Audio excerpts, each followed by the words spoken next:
They stand up because I feel like I'm lecturing. So, and then I've prepared something that I consider a lecture. It's not the topic that I usually talk about. I usually talk about design. I do try to inject things from trekking and from being outdoors when I talk about design. It's a way of hooking things up with life and giving good examples, etc. And here it's sort of flipped so that the content is actually the trekking, and here and there it's a designer observing things and sort of cultural things. And I'll say that it's personal in the sense that majority of it is based on the photographs that I've taken over the last 30 years visiting the Himalayas on and off, and sort of anecdotes that come along with it. And I've broken it into 3 parts. Also because of the small talk with you guys over the past couple of months on various topics, I decided that what I do is one sort of a general intro to the Himalayas on the assumption you have no idea at all, other than it's a bunch of mountains. And so various aspects about that, geology, culture, things like that. The second part is a conversation about packing your backpack, and more specifically about the issue of weight and value with connection to weight. And the last part is just not short, but it's a specific route in the Himalayas that not many people know about, and sort of my recommendation. And so I'm going to dive into this. There are more slides than I have time to talk about. So some things I'm just going to run through. Others, you guys can also, if you want to ask something, just ask. But I have a feeling that at some point I'm just going to start getting into a flow of talking. So the first geography, we're talking about a mountain range here. It's basically a result of the Indian subcontinent, or rather tectonic plate, having crashed into the Asian plate, raising this whole area here. And so this is lower land. This long crescent is the Himalayas, and the Tibetan plateau on the other side. And so it's literally the result of a crash of these tectonic plates that have pushed it up. There are also kind of neat earth science experiments showing what a maximum height of Earth could possibly be through those forces, because there's also gravity and erosion constantly making things shorter. So even though it's pushing, things are becoming shorter. There's all kind of neat experiments like that. As a result, there's often sort of dramatic things that you sometimes see in the landscape, like the layering that's folded because of this movement of crashing. It becomes very, very dramatic higher up when things become eroded and you wind up with this sort of nights of harder material. And another curious thing is that you could find, for instance, in certain areas, some of the areas are like granite and sort of more basic geology and stone. Others are sedimentary rocks, so you find fossils. So like these are fossil ammonites that are found at approximately between 4,000 and 4,500 meters. Now, this is an animal that lived underwater. So just think, how much time and how much distance that animal had to travel 4 kilometers up into the air because of this push from being underwater. That's just a rock. And also, for those of you who like to look at vertical rock, there's a lot of very, very nice vertical rock. You can see how this sort of like a water jet, sort of cutting this line through the stone slowly. A lot of very nice erosion, and again, everything's in motion. So the higher up you do have everything sort of falling apart. This is a glacier that's sitting on top of this and sort of eroding everything, and debris along here. But we'll see a lot of debris later on. Sort of glacial debris. And I will say again, since glaciers generally are receding around the world, not everywhere, but generally are receding, that also, have visiting for 30 years, the change is evident, how things are receding and things are collapsing over time. So I'm going to talk mostly about India and Nepal with relation to the Himalayas. It does extend also into Tibet, China, into Pakistan, and touches on sort of the area of Afghanistan. But the 2 places I'm going to concentrate on are Nepal and India. And Nepal sits very nicely on the ridge itself, has a very clear cross-section, starting with the lowlands, the Tieri, the area that's they're like rice fields and plains.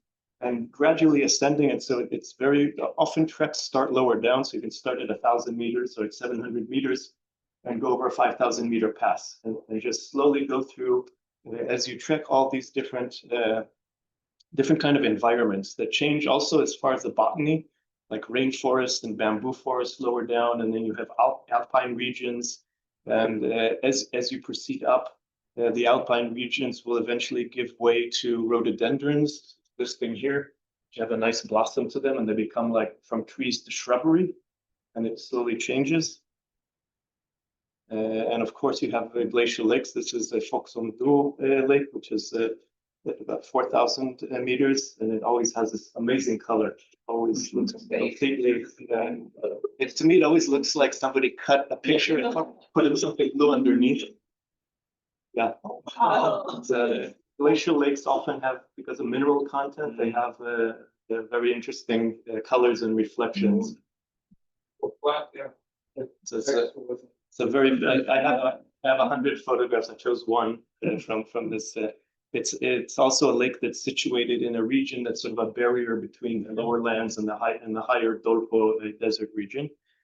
So there are lakes, and we have rivers. So this is looking from north to south across the Indus Valley. The Indus Valley, there's the Indus River, which is a river that basically runs out of Tibet into India and empties down through Pakistan all the way down to the ocean. And it's also probably the way that the area was inhabited about 10,000 to 20,000 years ago, was people traveling up the Indus. And I mentioned, so we had the alpine regions, and we had the rhododendrons, and then it sort of gives way to shrubbery and a tundra and sort of very low vegetation, which also looks sort of like this. Also becomes grazing grounds often. I'll mention that again, and it makes for great campsites.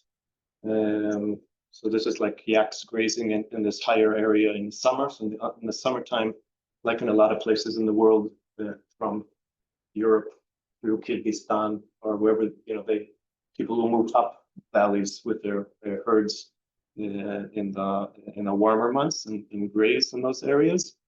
And once you get above 4,500, 5,000 meters, something like that, there's very little vegetation, and when there is vegetation, it always looks like sort of Martian, sort of AI generated vegetation. One of my favorites is these brain things, which supposedly can be very old. It's basically like a sponge when you see a dead one, and there are all the kind of other plants that grow on them. So it becomes like a bed for growing things, and it'll be just like as if you're snorkeling in some exotic coral reef with these sort of brains lying around. And again, always an indication of altitude. So if you don't have a map, you have no idea where you are or how high you are, often you can look at the botany and have a rough estimate within 500 meters or whatever about what altitude you're at. I'm not going to discuss too much, but there's the issue always when you talk about the Himalayas, altitude sickness and things like that. So I won't talk about AMS right now, acute altitude sickness, but there is simply lack of oxygen. So the benchmark that I always remember, because maps always have as you go up from sea level, how much oxygen is, 5,500 meters is exactly 50% oxygen of sea level. So regardless of your physical condition and whether you acclimatize or whatever, just think about running 100 meters on the ocean, on the beach, and running those same 100 meters at 5,500. If your body needs the same amount of oxygen here, and here it means you need to breathe twice as much to get the same amount of oxygen in, which is why also when you see videos of like mountain climbers and stuff, it's like there's always this in the background because the body just needs to breathe more to get the same amount of oxygen. So higher up, vegetation disappears altogether.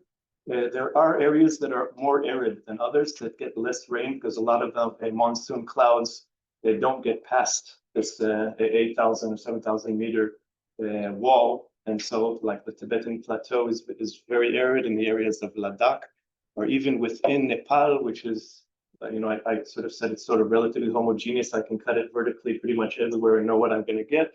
But areas like Mustang are a lot more arid, get a lot less rain. This is Ladakh, so it's basically a high altitude desert. And for any of you who may have traveled in other places in the world, like North Africa or whatever, and encountered deserts, the nice thing about this desert is that there's water because you have glacial melt. So even though you're in a desert, there's relatively a large amount of water, which makes travel there possible. So again, higher up you get, you're basically left with rock and ice.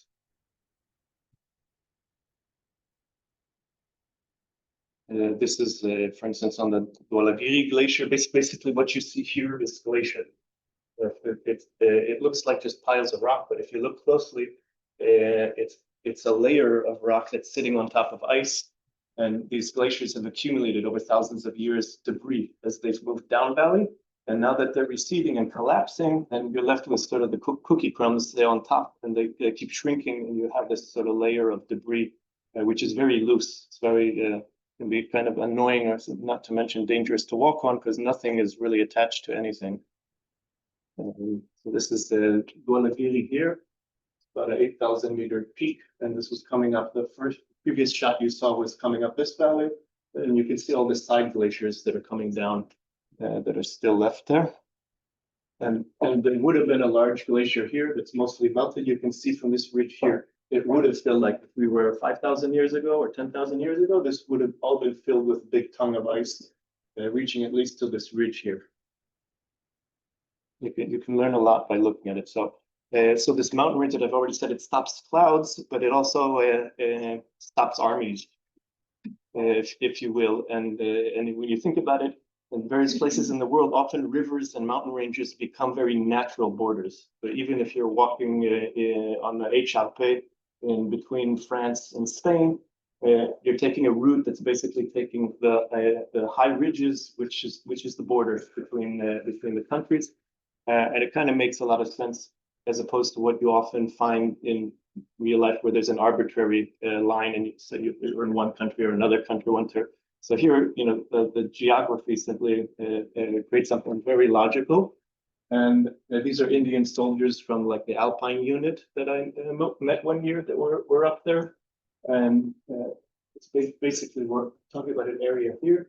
It's also the Seychelles Glacier is up in that area. It's sort of the highest battlefield in the world that China and India are still arguing over the border there. And if we look at population, then you'll see that dark red is more the higher density of population. How dense the population is right under the Himalayas, because for years we've had all this runoff, and you still have runoff of water. So the agriculture is very good there. Populous regions. So not only as we're accustomed to seeing areas where a river comes in Bangladesh here. We see a river coming in, and often because of commerce and transport, etc., we'll see cities that develop where a river meets the ocean, Tokyo, if you will. It makes a lot of sense. But here you'll see that under the Himalayas, there's also a lot of people living, and also very big ethnic diversity. So there's many different tribes, languages, facial features, and it's an interesting mix of peoples who have come from the lowlands, from the north, from the Tibetan plateau, coming across from the side of Afghanistan, and Persian faces. And so also as far as morphology and colors, it's an area that's sort of very diverse. And for instance, just out of curiosity, like the term Sherpa that's often used for mountain climbers, Sherpa is a certain people who happen to inhabit the Kumba area where the Everest is. But the term, sort of like when people say Jeep, they often mean a 4x4 vehicle. So the term Sherpa is also a people, but it's also somebody who's of the profession of being a mountaineer. So he doesn't necessarily have to be of the same ethnicity. Also very interesting to look at it historically, looking at this area here in the Tibetan plateau, the Klamakan Desert up here. One of the routes that was running there also existed 5,000 years ago because of runoff on the north side from the Himalayas that allowed people to walk from Kashgar all the way, from China all the way to the Mediterranean and across those areas. But you'll notice that most of these lines are traveling horizontally as commerce lines, and there are lots of different routes. But you need to remember there are also vertical crossings. especially between the Tibetan Plateau and the Indian subcontinent. So for instance, Himalayan salt, that pink quartz looking stuff that you see sometimes, was something that's mined in the north and then carried down on yaks, on caravans to India for many, many years. So what that means is that people had to cross, and this is where the walking starts to come in, because when people have to cross, if you look at maps, and it becomes very obvious when you look at maps. So this is a trail along the edge of a glacier, right? This is a nice looking peak with a nice ridge that it might be possible to walk up. There's no trail here, because there's no reason to go up there. People are looking to cross. They're not looking, again, historically. These maps, most of these maps are drawn up looking at routes that exist on the surface of the earth. So it might be that the Indian government or the Nepali government would open a route in order to attract tourists to climb up here, and then we would have a line here. But these are historic routes, and if you look at when I started trekking there in the 90s, sort of the best maps you could get your hand on, which were really lousy as far as scale, were the American military maps that were drawn up in the 1950s, I think, most of them. And so you can see the tracks here, and the tracks will generally, they'll follow rivers, they'll follow ridge lines, they'll go where it's easier for people to go. Which doesn't mean it's easy, it just means it's easier than than other options. And the nice thing about trails also is that they only exist if people walk on them. So it's also something interesting to think about, that it's what keeps them alive. There's often conversation about keeping people off tracks and things like that, so to preserve the nature, whatever. If you want to preserve a trail, you need to have people walk on it. Otherwise, it's going to die.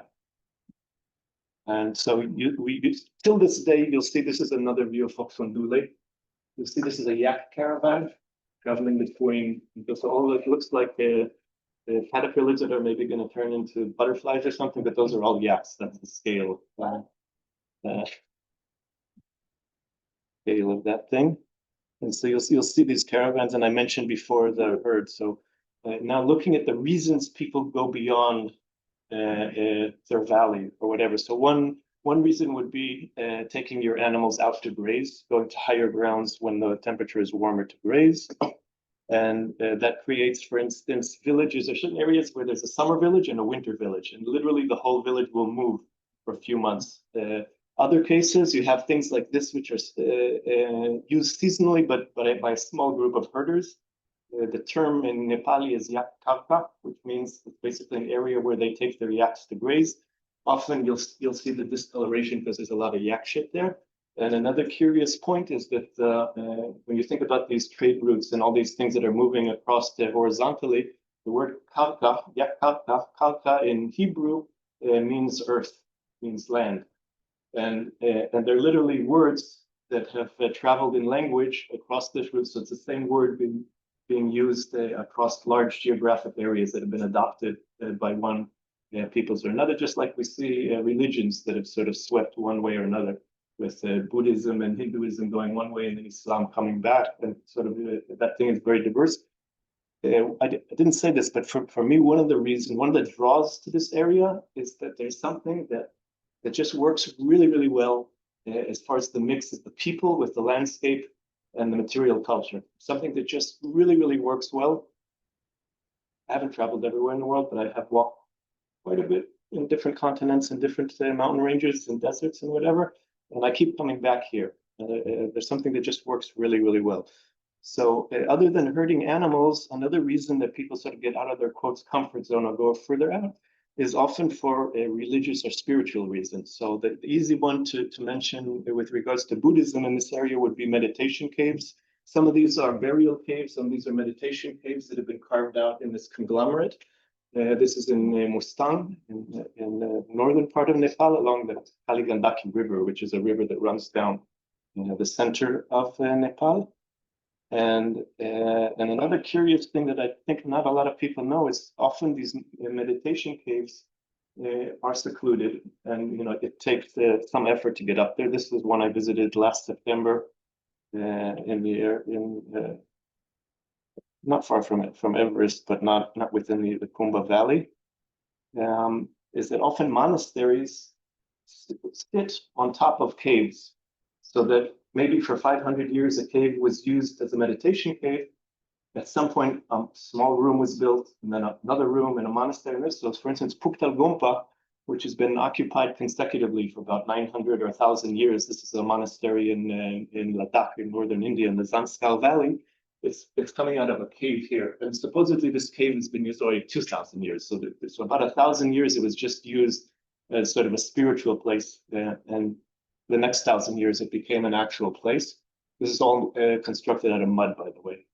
Talking about they make mud bricks, and it's constructed with mud bricks and sealed with rocks on top. It's a very arid area, so you don't lose your house very often. Now with climate change, it's become a real issue with a lot of these places because they're getting more rain or unexpected rain and things like that.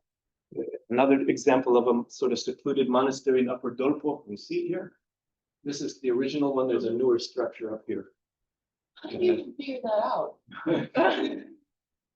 So often very secluded and really amazing locations. And also typically in Tibetan Buddhism, at least if they belong to a village, they'll usually sit above the village.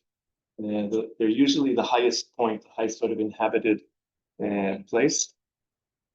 And one year coming down into this area, the Kaligandaki, I saw this thing, and I was mentioning material culture before, and I'd never seen anything like it before. And I asked the Nepali I was with, what is it? And, because material-wise, it looks like it belongs. Form-wise, it has something very basic that might belong, but since I'd never seen this pattern before, it was sort of an alien pattern. I asked him, and he answered that it was a relatively recent thing, and didn't know what it was. And I Googled it when I got to Wi-Fi, so it's an earthwork by an Australian artist who does earthworks. And so my instinct in some sense was right. It doesn't belong, but it was somebody who had come and left his mark there. And there's actually a history of artists working out of earth art. Richard Long being maybe the famous and certainly the one that I sort of adore, the British earth artists. So who have come to the Himalayas, and I think there's some connection for me between what art sometimes does and what landscape sometimes does, and that you can sort of be at awe and curious, and it has some sort of impact on you. And it's one of the more difficult things, I think, to bridge.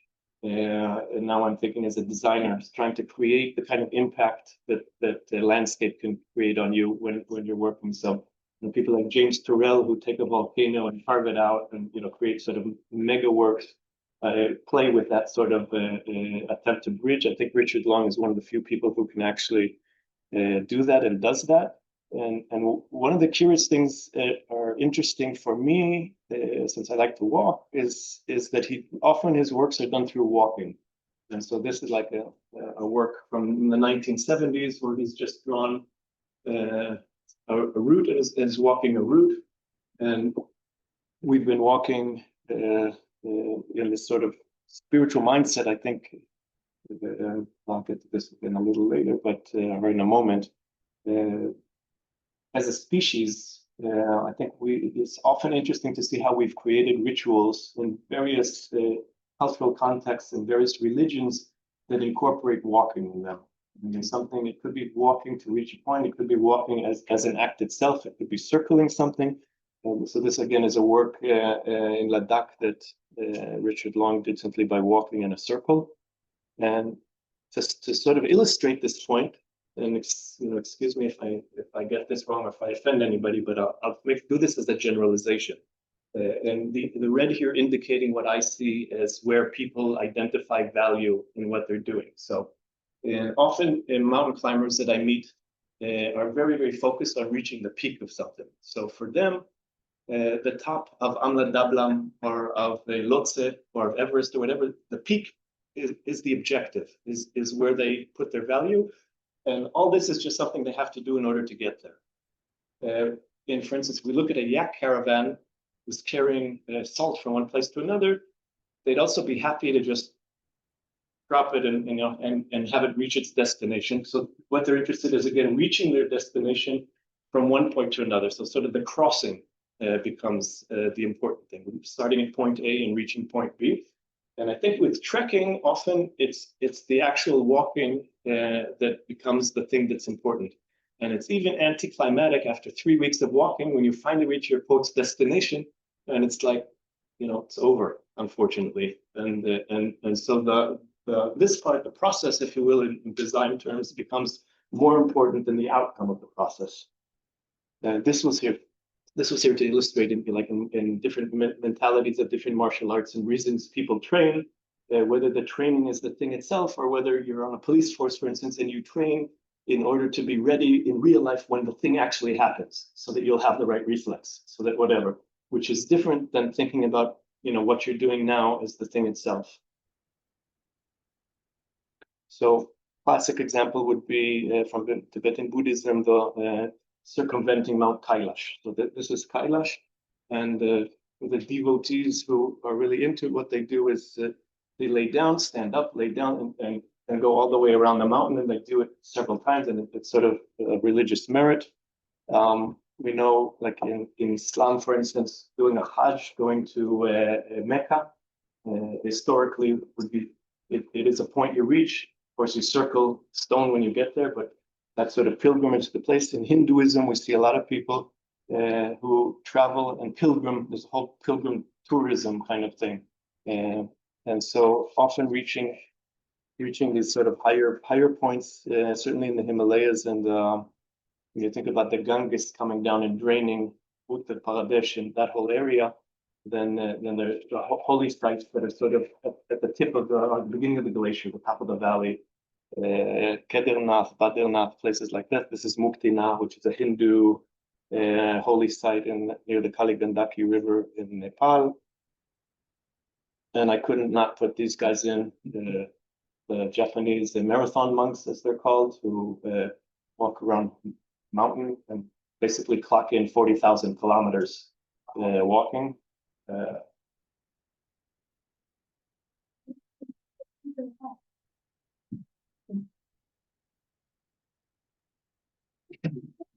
Makes good neck muscles. And again, because sort of I said before that for me that the material culture and the way the people are sort of connected with the land becomes very clear. There's the whole issue of the way people pray. So sort of part of the merit, part of the way people pray is prayer wheels. This is a prayer wheel, this is a prayer wheel, this is a prayer wheel, this is it. Basically, it's a drum that has a holy script in it, something that's written by hand. And when it turns, it's basically releasing the prayer. So in approaching a monastery, you'll often see people walking and turning these things as they approach the monastery. They're going around. Other cases, they'll have one of these simply on a river because they're busy in their field. So in the meantime, this thing can be praying for them or blowing in the wind. And of course, solar panels came along, and so vehicles have, like on the front of their car, you'll see this prayer wheel that's solar powered. And it makes it for some cute improvisations also. The sound. No, the actually large ones. There are prayer drums that are really large, that are housed inside structures in larger villages or places like Kathmandu, and people, like a merry-go-round, they would literally walk around turning it, and they'll sometimes have like a bell or something that makes a noise. Yeah,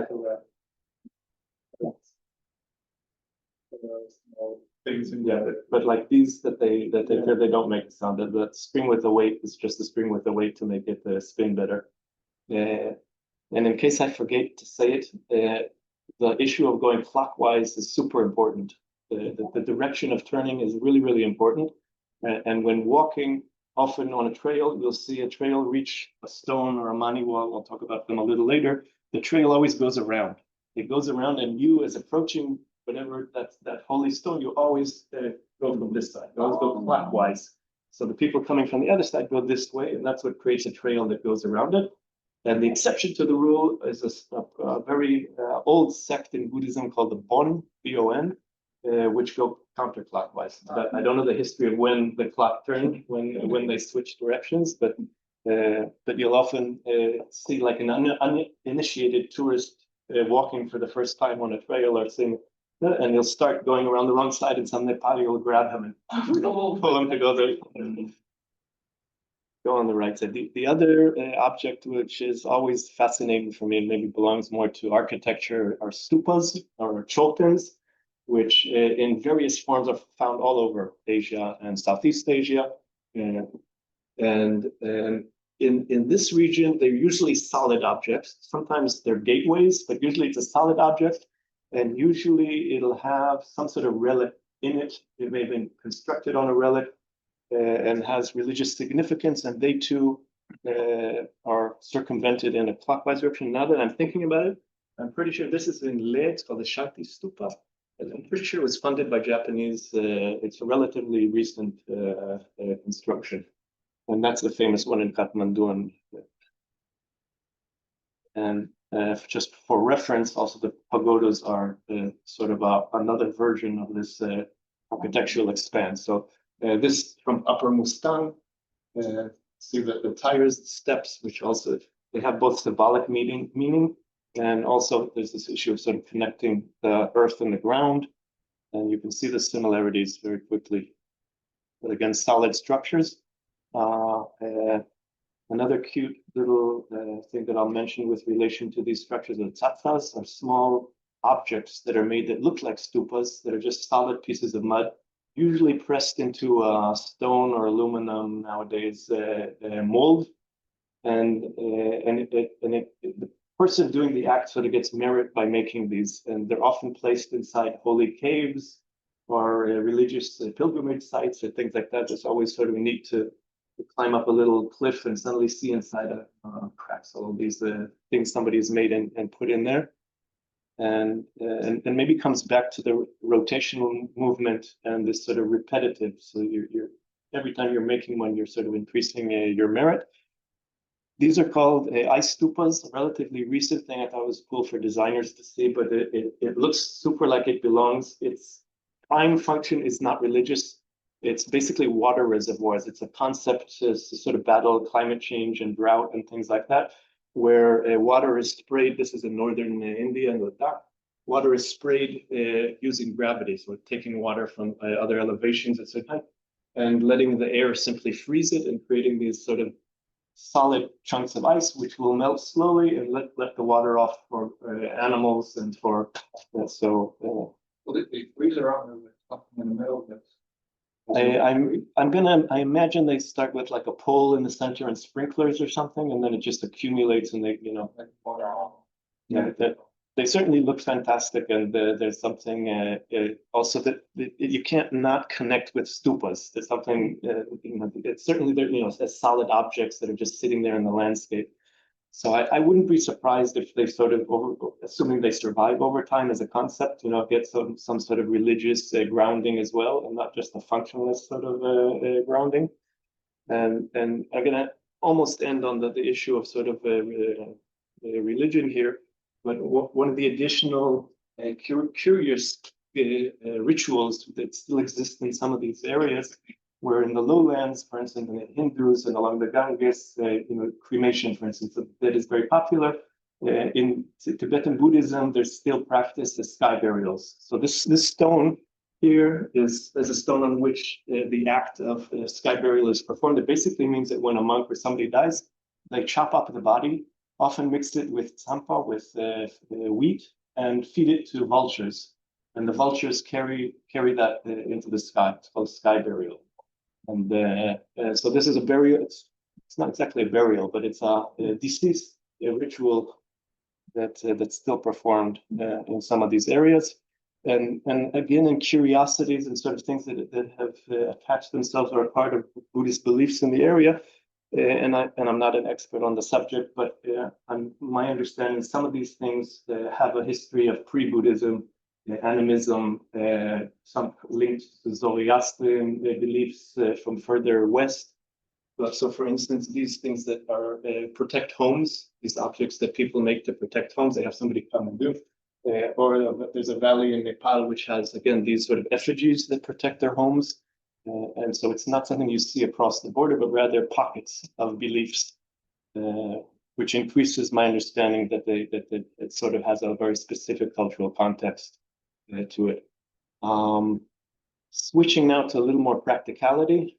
So looking at when you might want to go trekking. So in Nepal, at least, there are two basic trekking seasons, with September to November being the preferred one usually. Each has its sort of advantages, disadvantages. Other times of the year, there's either too much snow to actually be walking, or too much rain to actually be walking.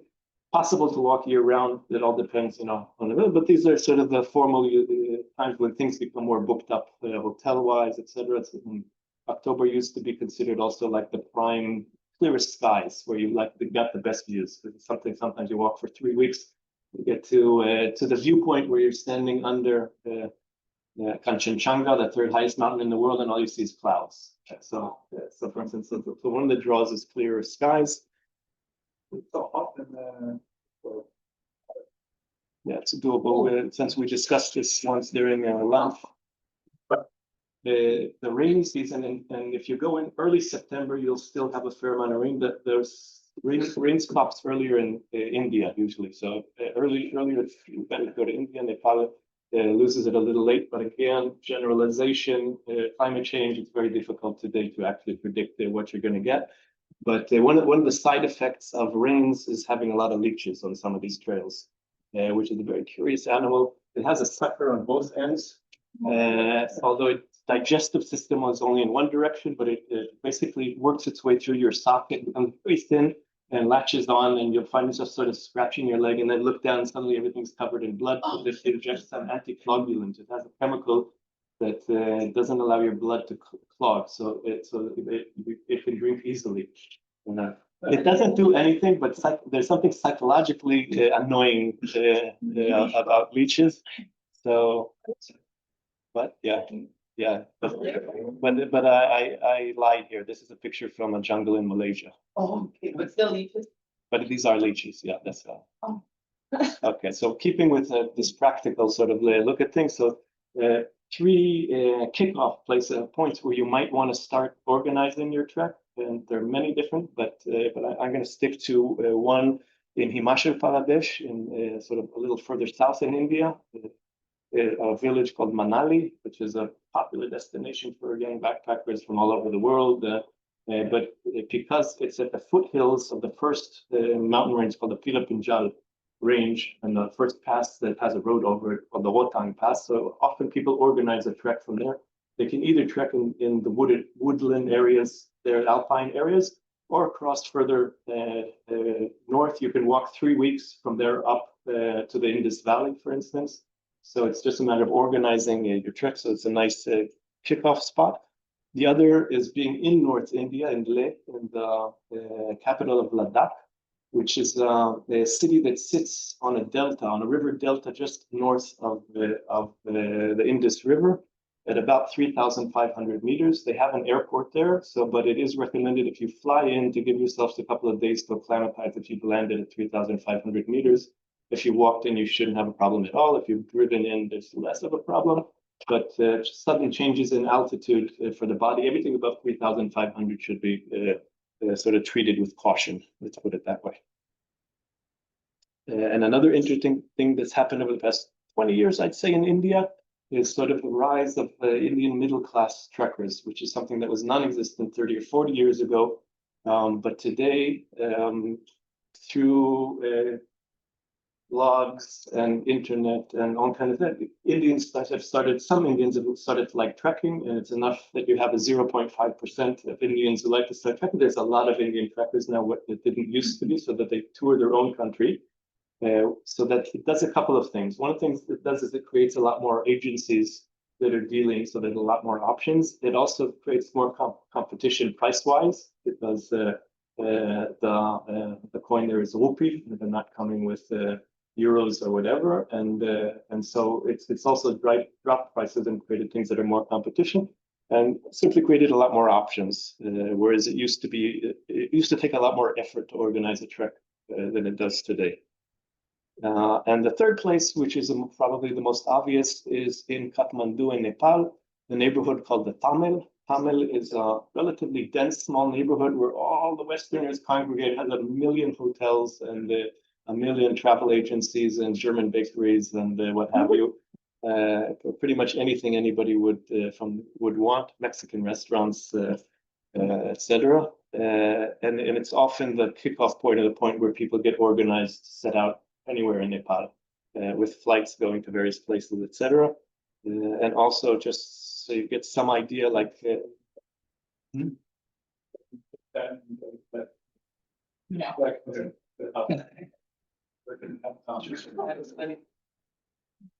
wasn't on purpose.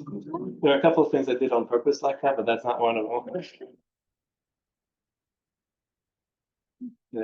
Anyways, what I was starting to say was that just so that you get some sort of idea of other than its fantastic mountains, etc., it's also a financially logical place to trek in that a hotel room in Kathmandu is a real nice hotel room for $20 US, for instance.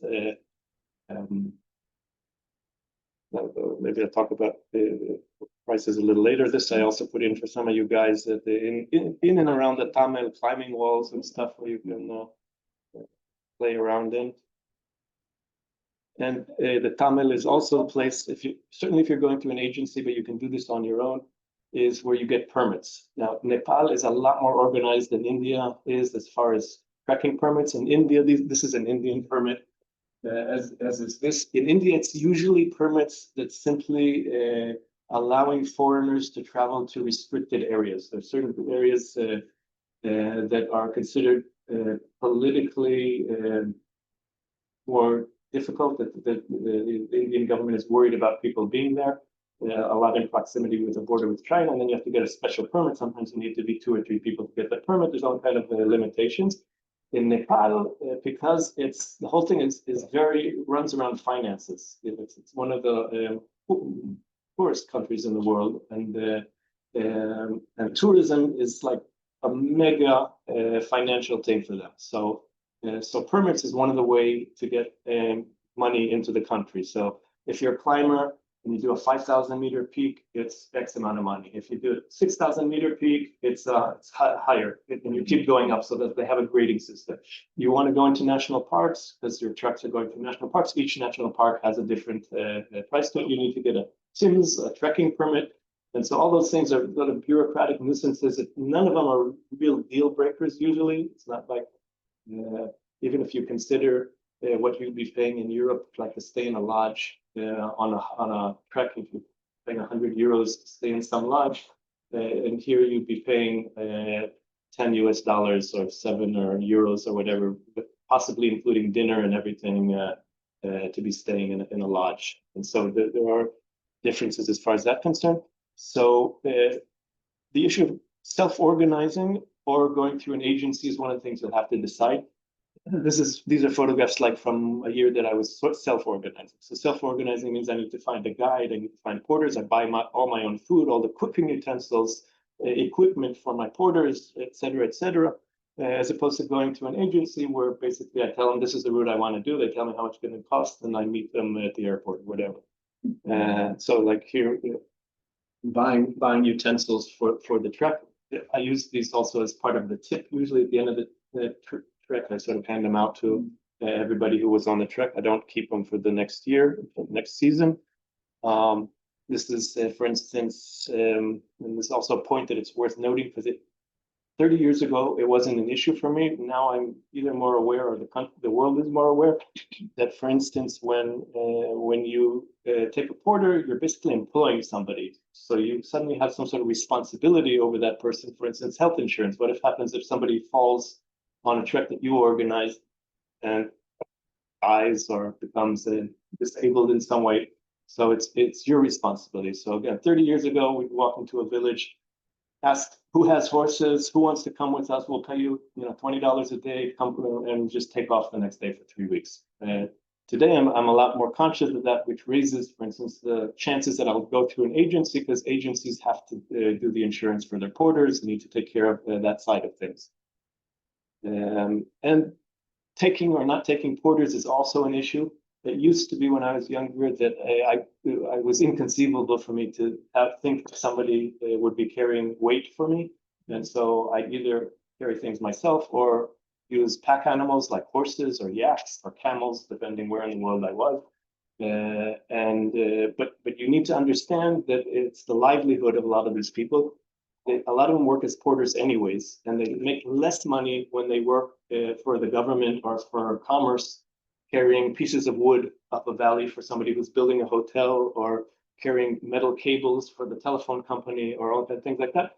So being associated with tourists and hanging out and learning English and having a good time and carrying 20 kilos or whatever isn't a big deal for them.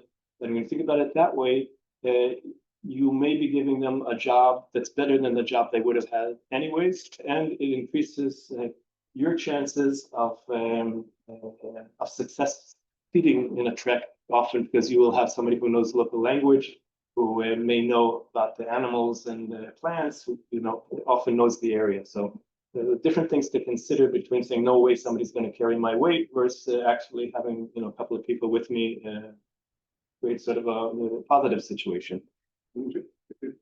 So it's like a guide and porter? Okay, so there's something called a porter, there's something called a guide, there's something called a porter guide. There's, when you get into more organized treks, there's also a cook, there's also a kitchen hand, and each one has a different sort of social positioning in this system, and also different rate. So like a climbing guide or a higher level guide could be like $35 or $50 a day, 24 hours, whereas a regular guide might be $25 a day, a porter roughly $20 a day. And there's again different kind of constellations, but just so you get some sort of feeling, we're talking about employing somebody for 24 hours or a week or for however long you want to walk, what we're talking about. And again, going through agencies often makes the process a lot simpler. Today I have people I know already over the years, so I'll WhatsApp them half a year before and say, what, even when I'm here, sometimes I get WhatsApp, you coming this year? What's going on? And also worth pointing out, this is not an exclusive company, but it's also something to note is, for instance, for single female trekkers who may feel uncomfortable trekking with a male porter or whatever, there's female trekking agencies as well, which support and give out or employ female porters. And again, this is what they're doing since they were 5 years old, anyways. And so it's not out of their comfort zone, shall we put it, in the way.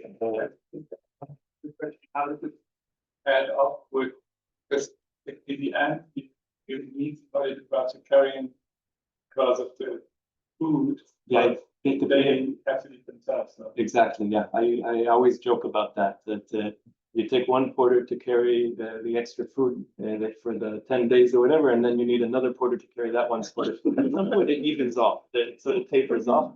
But it's true that it's a funny math to it, and it depends again what you're doing, because you can do tea house trekking, for instance. Nepal is great in the sense of Disneyland. You can do anything you want. You want to put your extra shirt and whatever in a plastic bag and walk from one tea house to the next. There are routes that do that. You can do it for 3 days. You can do it for 30 days, and basically sleep, eat, shower, have a beer in these tea houses. Alternatively, you could take a route that there's absolutely nothing on it. You walk for 2 weeks, and then you have to be completely self-supported. If you need to cook, you need energy for cooking, whether it's petrol or gas or whatever. Yeah, you need to carry food for 20 days. You need that. So it really depends on what you're doing. And a lot of times what happens is the initial or 2/3 of the trek will be one format, and then another third or another quarter will be a different format. So you need to be prepared for the last leg, like for instance, carry a tent or not to carry a tent. What do you do with water? I'll get to that. I actually have a thing on water as well. So this was a slide I put in about carrying your own stuff when I was younger on the Hamta Glacier in India. People can...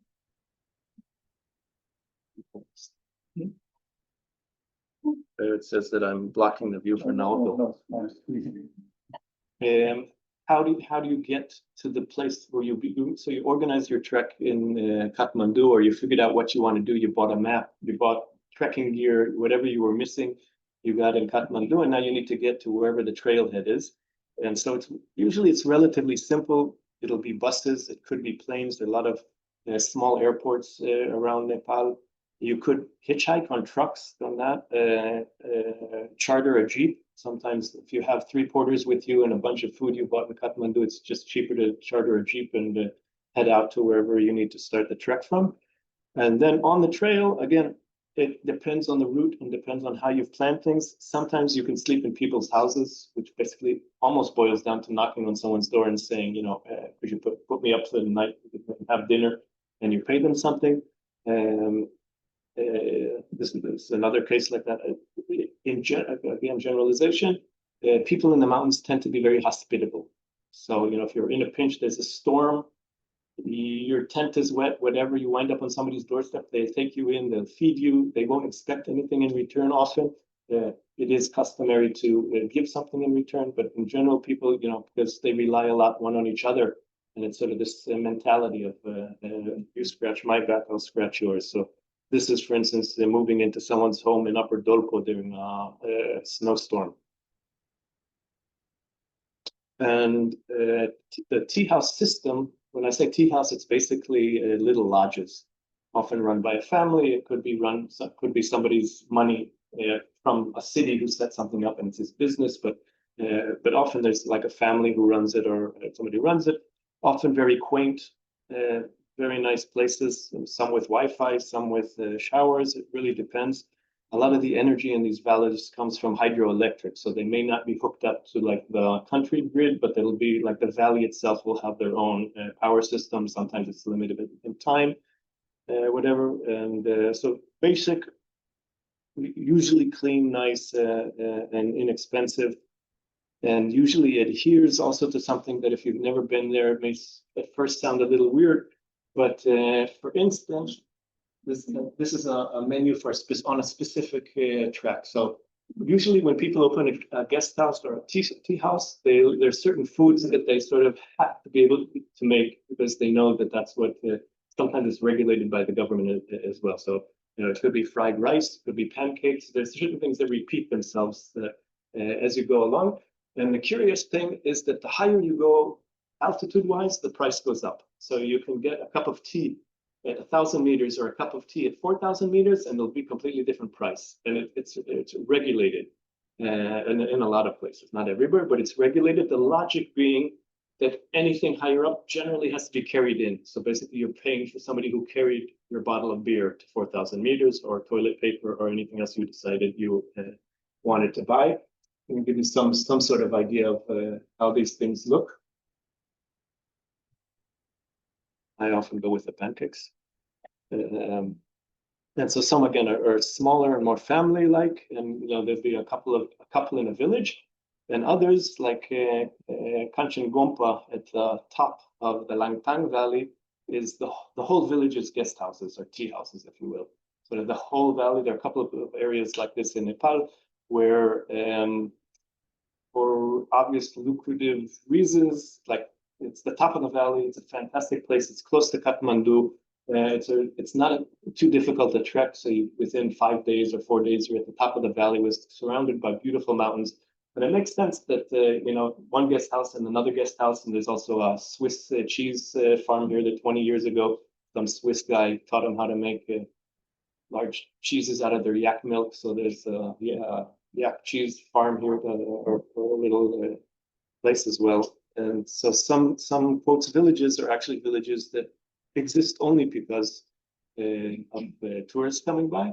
And another thing to realize, this is on Makalu trek, so heading up towards also 8,000 meter route up the valley.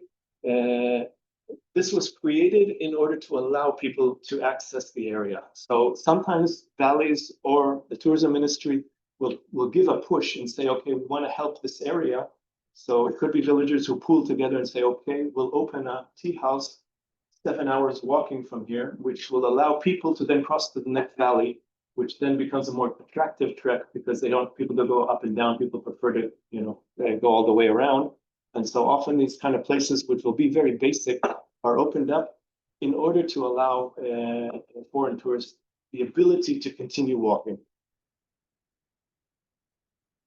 I need to speed up. Some of these are very basic.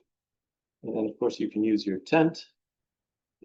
See here, groups of tents, trekking groups.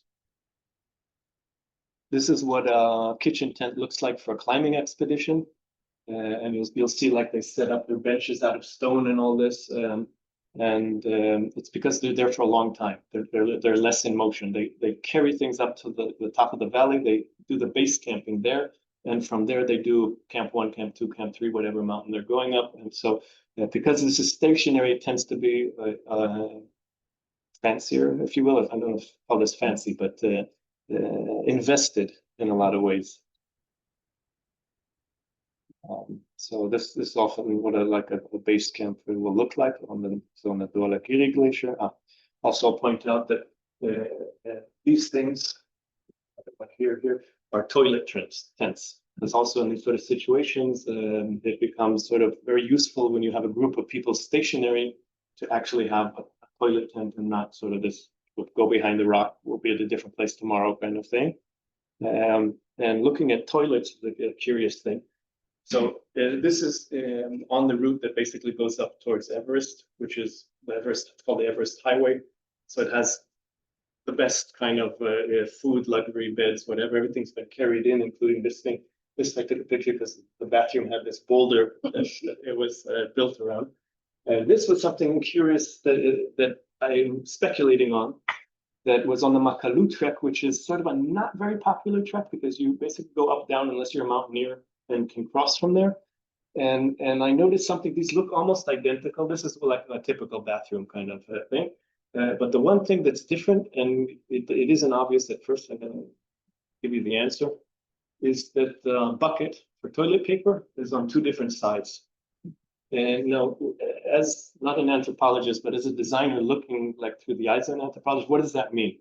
So in the West, we use toilet paper, and therefore it makes sense to have the thing on this side because most people are right-handed, and so they're going to be throwing their toilet paper on this side. You don't want to clog up the toilet. That's the beginning of the logic. Whereas if you're coming from the subcontinent in a traditional fashion, you'll be using your left hand.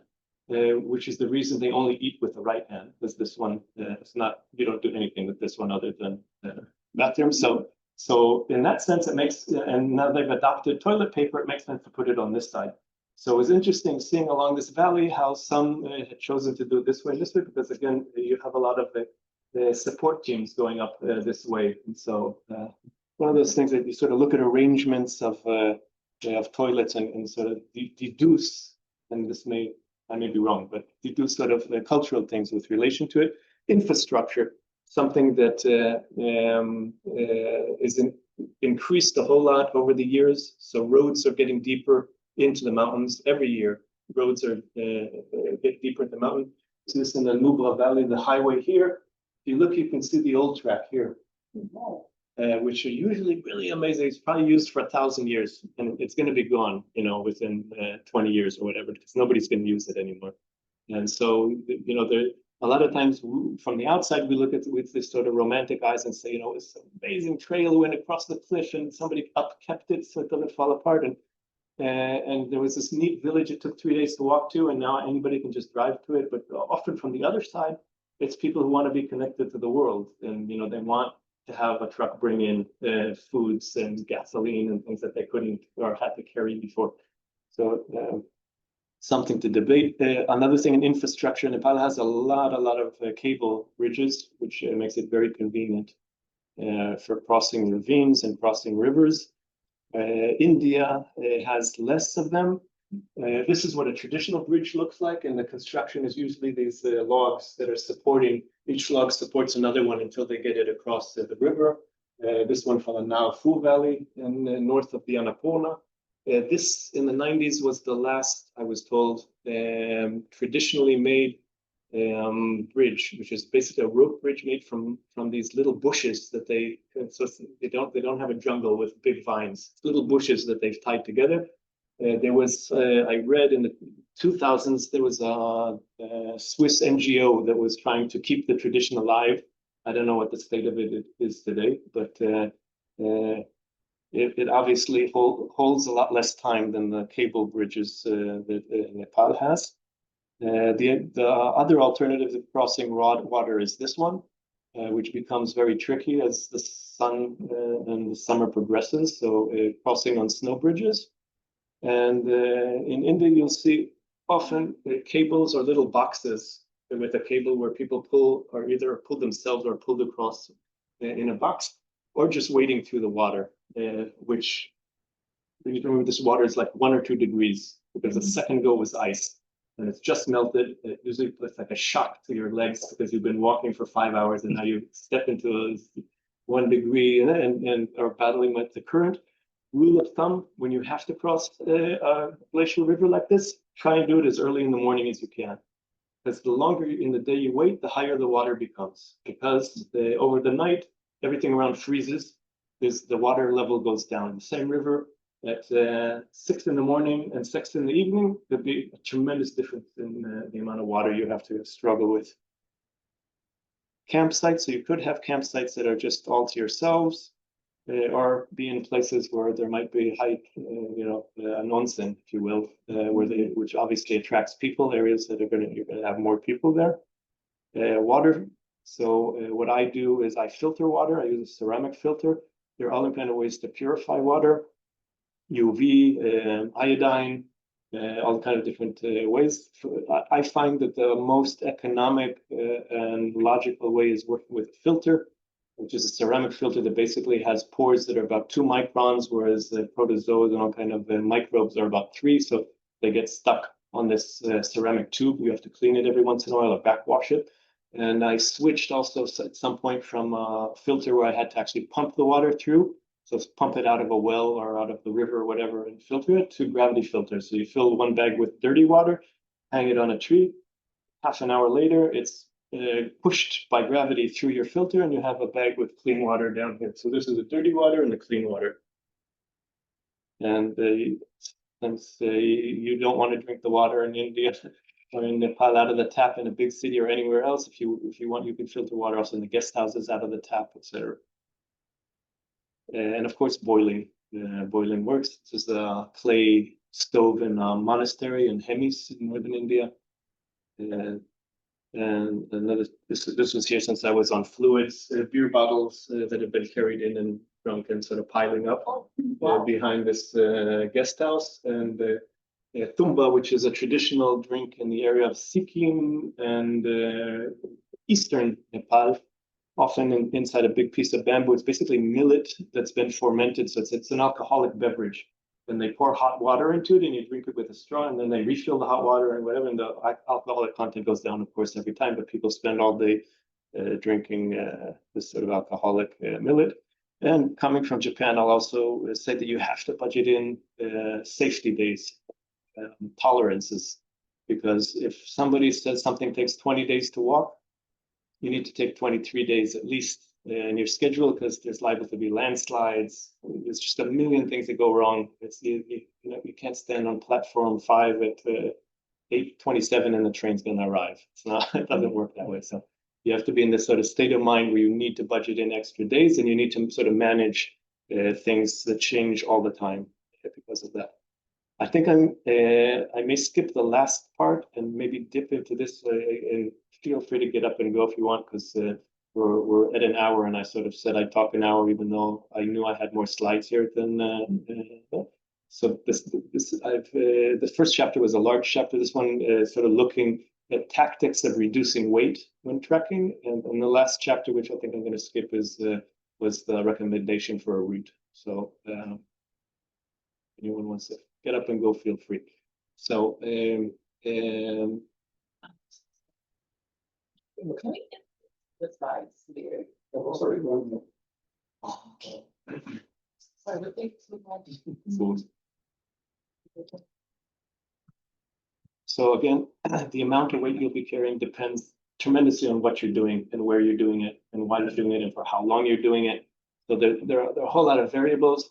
this guy is an Austrian called Christoph, who I met once at an airport in Osh in Kyrgyzstan, and he was on his way to solo climb 7,000-meter peaks, and he had all his food pre-prepared in Austria and ziplocked in little bags, and knew exactly how many grams he was carrying, how many nights, how many calories. It was everything was very, very precise. If you're taking horses, you can see there's, for instance, a kerosene stove tied on there, which is an Indian stove, which weighs like 5 kilos, just the stove, you know. So that really depends on the kind of trek and how you're going about it.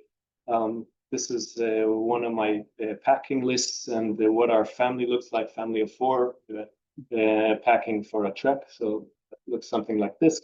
The internet is full of people showing off their gear. And again, sort of an anthropology kind of looking at things. It's really interesting that you can sort of see something about the person when you look at their belongings, where they might be going, whether they like photography is an issue for them, whether they're going to be in snow. And so you get all these different kind of things. And in packing, there are basically 2 things we look at. One is weight, the other is volume. So a lot of things in product design reduce volume or reduce weight, with a preference for reducing weight, I think, over volume, usually as a generalization. So a classic example would be like a sleeping bag, whether you're going with down or synthetic, with the advantages and disadvantages of each of those. We tend to forget a lot of times that our backpacks and our shoes, for instance, weigh something, and so we look at the gear, but we fail to look at the backpack itself. And I'm not an ultralight trekker. I'm not focused on ultralight trekking. And my product design intuition is that often you compromise the robustness of your products by reducing weight. So it's sort of this game where how much risk you want to take, whether something's going to fail in a storm, because your tent only has 1 pole, and it's not going to stand up to the amount of snow, but you may not have snow. So it's sort of this risk management you're constantly playing with. So from a design perspective, one of the things when we design products, we immediately think about when reducing weight is we'll have less material, less weight. So what that does is, other than actually reducing weight, it also creates a visual language. It creates a language of skeletonized objects, which regardless of how much weight you're saving, is going to tell people I'm saving weight. And I have this sort of engineering attitude to the matter. So it's also a way of thinking through styles, through a styling that indicates what we've become accustomed to, so that even a tent stake, has material removed from it. And one of the places where companies really try to compete with each other on is in tents. And the weight, you'll see there's packed weight, actual weight. There are all kind of games also in the specs that they play with, whether it's with the stuff stack, without the stuff stack, ground cloth, whatever. And one of the ways to reduce weight in tents that have 2 layers to them, not single wall tents, which is the majority of outdoor backpacking tents, etc., is by using mesh on the internal tent. Now, there's several reasons to use mesh, other than, you might be in the tropics for a moment and want to look at the stars, ventilation, things like that. But you need to remember that one of the prime reasons for companies is often simply to reduce weight, because that fabric has a lot of holes in it. It's one of the ways to reduce weight.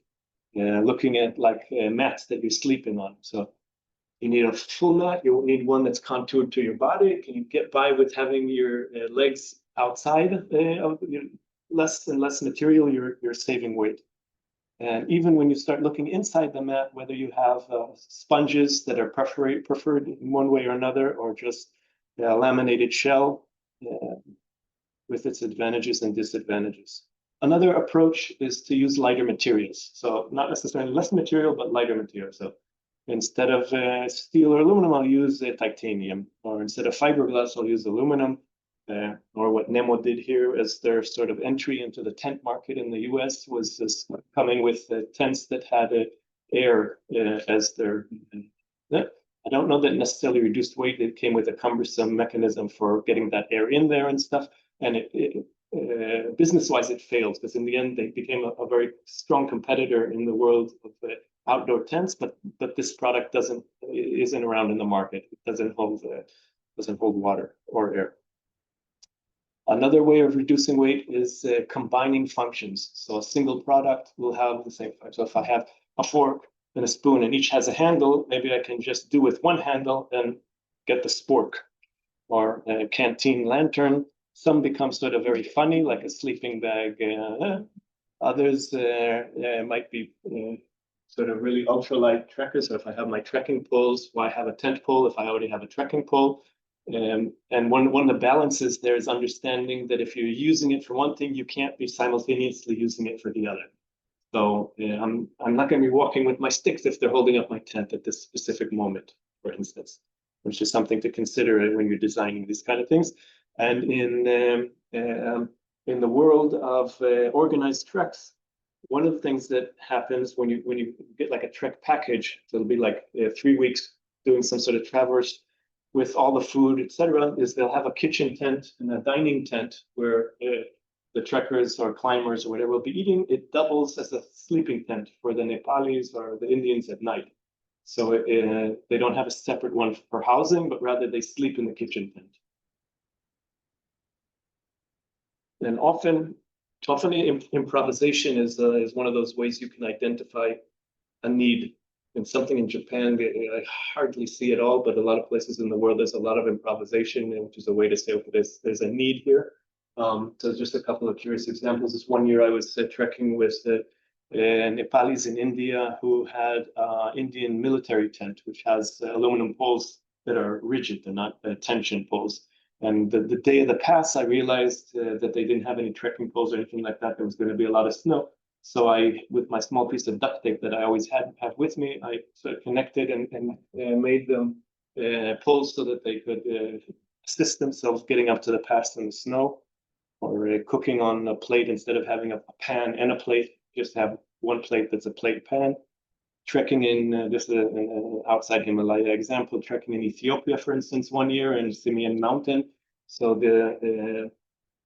one of the things the locals do is they have this piece of fabric on their head, and it doubles as a jacket, and it doubles as a sleeping bag, and it doubles as a backpack. And there's something sometimes when you have just a piece of fabric that's different than saying a t-shirt. I think there's also something perception-wise, because when it's a t-shirt, we already have a name for it and we know what it does. Okay, so I'm going to be wearing it. It's more difficult to think about it as a backpack if I needed to turn it into a backpack. But for instance, with just a piece of blanket or with a piece of string, it can do a whole lot of different things. And so it's always good to have something like that along. Always saves and solves things. Different tactic altogether is sharing. So if you think through a group of people instead of through a single person, for instance, the weight of a single person tent or a double or triple person tent is not going to, this isn't going to be 200% of that one. And so with that in mind, sometimes it's worth going with more people because the weight will be reduced overall. The sharing is a tactic for weight reduction, or running things off the same power source.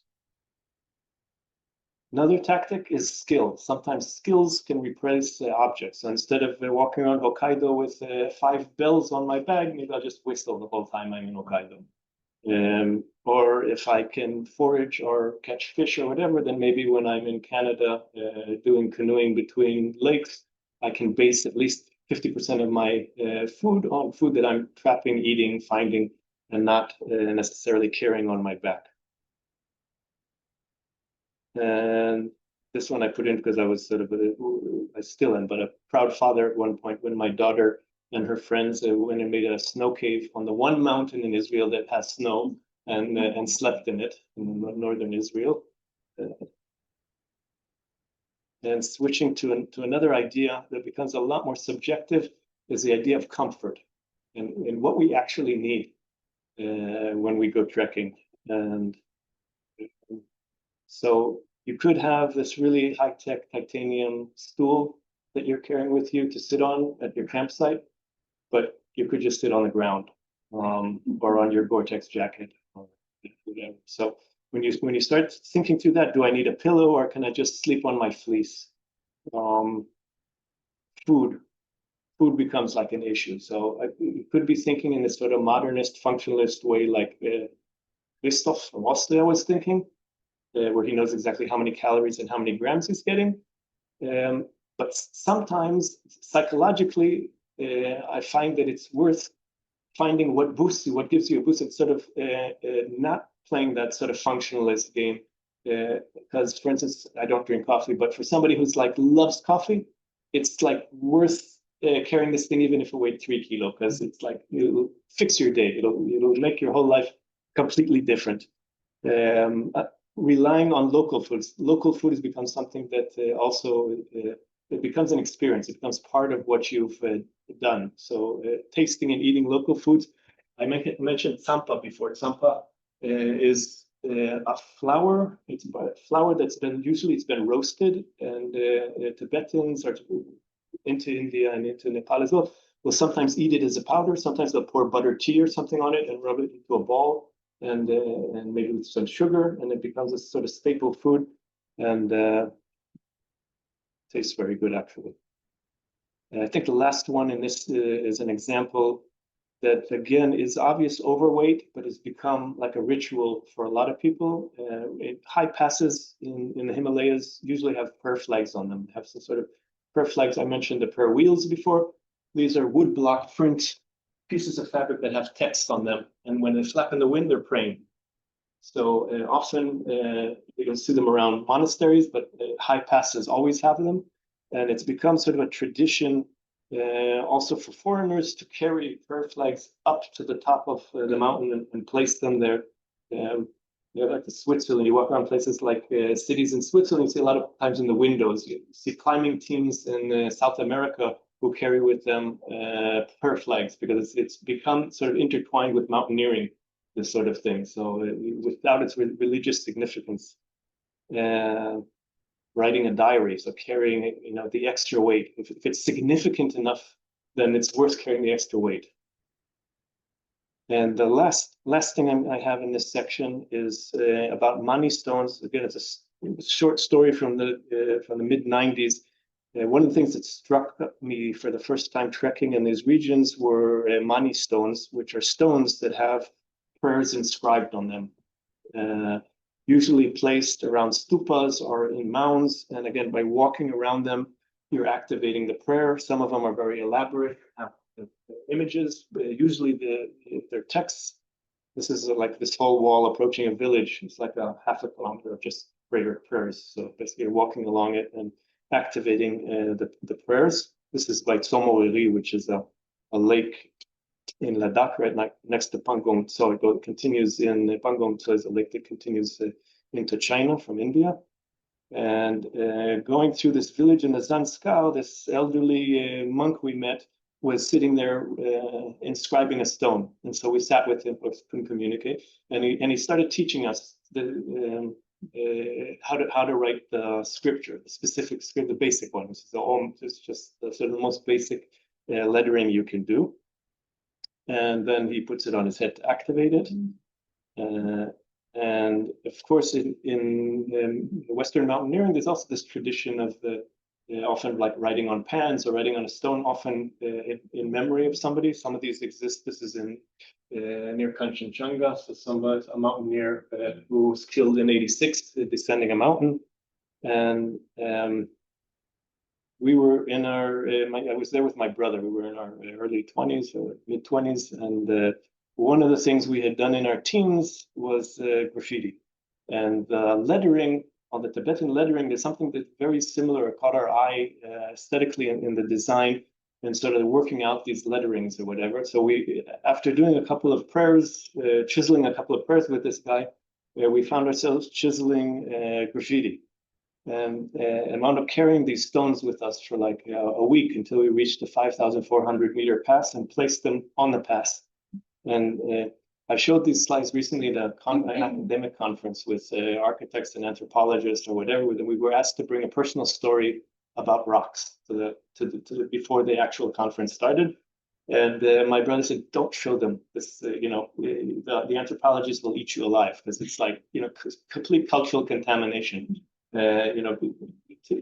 Appropriating a ritual or whatever and acting within it. But if you step back from it and you think about what's been happening on these exact same routes for the past 5,000, 6,000 years, where religions and sculptural styles have been traveling from it kind of makes complete sense that it'll keep changing, and things will be in motion. So the technique remains the same, but something from another culture is injected in, and that's where I'm going to end this. And I'll just do like this for this is Tashilapta. It's a close to 6,000-meter pass between a valley called the Wolowang and the Kumba region, the area of the Everest, and HLP, not HLP, the GRA, the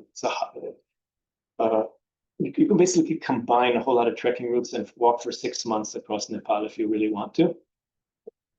And this one simply combines two areas and goes over a high pass that most people don't go over, and wasn't an actual trail because it was open. First time it was crossed was by Hillary in the 1950s. This specific pass, very neat valley going up, monastery above the village.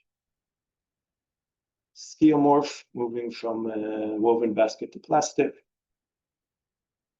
Great places to do acclimatization. As you reach a village, and from that village you can go up to 5,000 back down. 5,000 back down and acclimatize before moving on to the actual pass.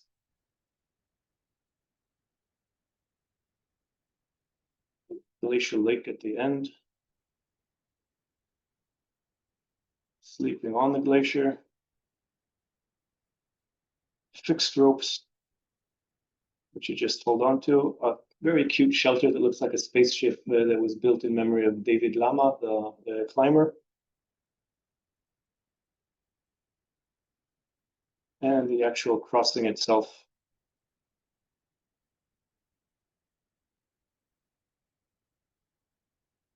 Fixed ladder on the way down, cables, and into the Kumba region, gas canister, bell in a monastery, obvious combination of mountaineering and Buddhism. Gokyo, famous lake with another village that's only guest houses. Everest and Lhotse in the background, and the base camp for Choayo in the north, also 8,000-meter peak. And back through Namche, Bazao, all the food being moved up for all the tourists and trekkers and climbers to have food and gas, and Kathmandu. That's it. Yeah. I hope I added something to the village, and maybe got something tickling that maybe somebody will want to go there.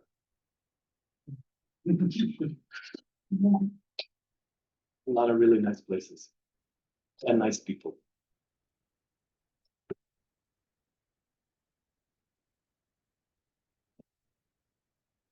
How's the asphalt?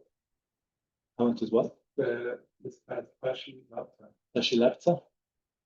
Is looking for it? Yeah. It connects a valley called the Wolowang Valley, which is a trek into itself. You can walk up the valley to the Glacier Lake and back down. I'll mention that when I did it, I met an elderly German couple on the first day.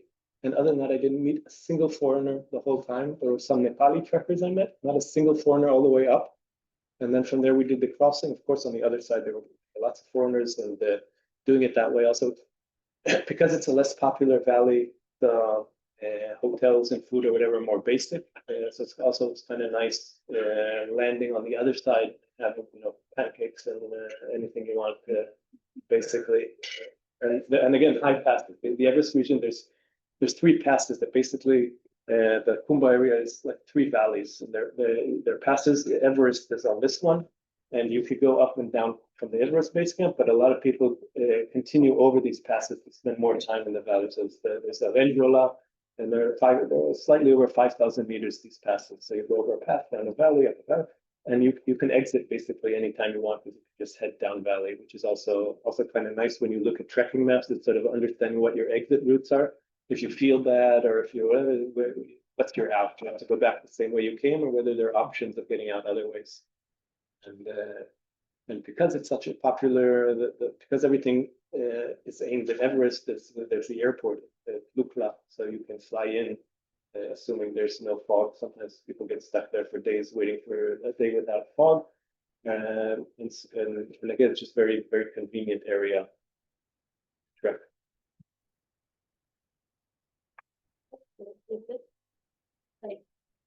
I know, and, okay, I could go. On my own. Probably not.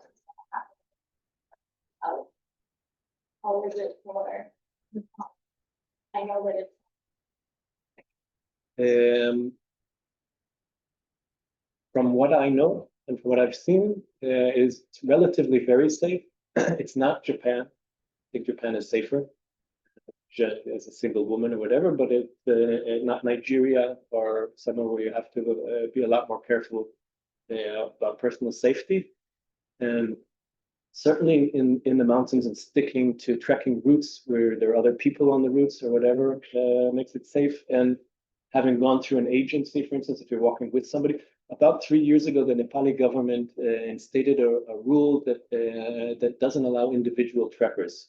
It's not enforced. So in practice, you do meet individual trekkers. Formally, you're supposed to have somebody with you. The formal reason is they want people's safety. They don't want somebody breaking their leg, falling off a cliff, and nobody will know about it. Of course, there's a financial issue in there because they're basically saying, take our people's services, our population services more. So you see less. You do still meet people who trek alone, male or female, but having people in pairs at least becomes increases safety. Let's put it that way. There's the issue of personal safety as far as I don't know the human factor, having your stuff stolen or bodily harm or whatever. And then there's the objective mountain issues, altitude sickness, landslide, busted overturns, indigestion. So in general, I think it's better to travel more than single people, but you do meet, I've met plenty of single women trekking, put it that way. Some with porters, some without porters. And there's also, if you're doing more popular routes, and there are plenty of more popular routes, then often people sort of band together without having planned to do so. Because they will see each other if they've left the same day. Usually they'll have the same. They plan to meet and go to the same village in the evening, and the day after. So even if you're not walking at the same pace, you sort of meet them again, and you have a beer together or tea in the evening or whatever. And so these sort of friendships or short-lived friendships is something that happens a lot along these routes. It's also kind of nice.